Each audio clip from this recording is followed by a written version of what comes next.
Well, imagine just chilling, walking around, hanging out with a dead man's thumb in your pocket or purse. Well, that's what these women did with their sugar daddy's thumb. The court documents are now bringing more to life what happened with the death of a 53-year-old man and the two women who stand accused of murdering him. Fasil Tekamariam was found stabbed to death on Friday, April 5th, just before 11:30 p.m. at an apartment in Washington. Two women have been arrested in connection to his death, and they are 22-year-old Tiffany Taylor Gray and 19-year-old Audrey Miller. Reportedly, Fasil was found deceased inside a bedroom, and he had trauma to his head and torso and several lacerations on his right hand and his legs. Also, his right thumb had been cut off. Autopsy results showed that his thumb had been cut off either right before death or shortly thereafter. Authorities searched everywhere in the apartment, but they never located Fasil's thumb, nor did they find his cell phone or tablet or any other electronic devices he might have owned. While they were assessing the crime scene, forensic professionals found that cleaning agents had also been used in an attempt to conceal or get rid of evidence. However, a crime scene technician was able to find a shoe print in blood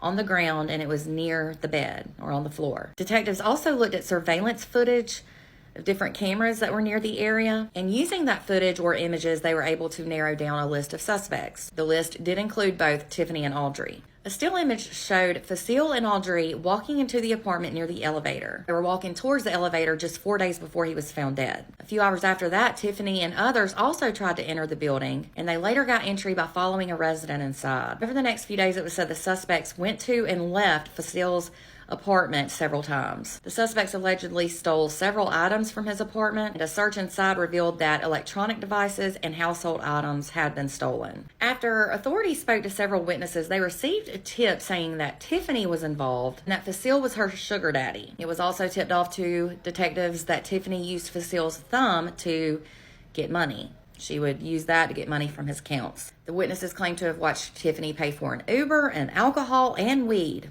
all using the deceased man's thumb. Unreal. This is sick. Also, Tiffany was further connected to Fasil because he had previously filed a theft report against her after his phone went missing, and he noticed there were charges to his Cash App account for over $1,600. He also claimed before he died that the password to his Google account had changed. Eventually, authorities were able to track down Tiffany, and they used surveillance footage to connect the suspects who were seen wearing the same exact clothes as the people who were leaving the apartment building. Detectives further said that the suspects concealed their identities at Fasil's apartment building by using masks and hoods, but they did not do so when they were in Tiffany's apartment building. They were also able to connect Audrey to Tiffany's apartment after they used an image captured by a camera to find Audrey's SoundCloud account. Both Tiffany and Audrey are being charged with first-degree felony murder while armed for Fasil's death. This story is just wild, and I swear people will go to great lengths for money or anything, really. It's awful.